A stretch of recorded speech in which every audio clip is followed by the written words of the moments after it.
শুভরাত্রি বন্ধুরা। তো দেখো আবারও চলে এসেছি আজকে রাতের ফুচকা নিয়ে তোমাদের সামনে।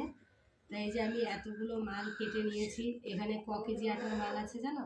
এখানে 3 কিলো আটার ফুচকা হবে। তো দেখো আমি সমস্ত মাল কেটে নিয়েছি সুন্দর করে। এখন এই সব মাল আমি আজকে একাই বেলবো, একা বেলেই ভাজবো। অনেকটা রাত হয়ে যাবে জানি, কিছু করার নেই।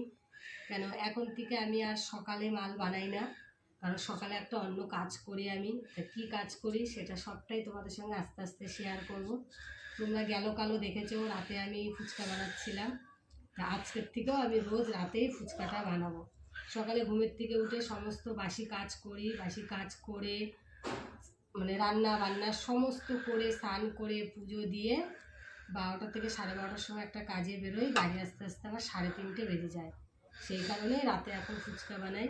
তো কী কাজে যাই, কোথায় যাই, সবটুকু তোমাদের সঙ্গে আস্তে আস্তে শেয়ার করবো। তো তোমাদের সবাইকে জানাই শুভরাত্রির অনেক ভালোবাসা ও শুভেচ্ছা। তাই আমি ফুচকাগুলো এখন বানিয়ে নিই। তোমরা সবাই ভালো থেকো ও সুস্থ থেকো।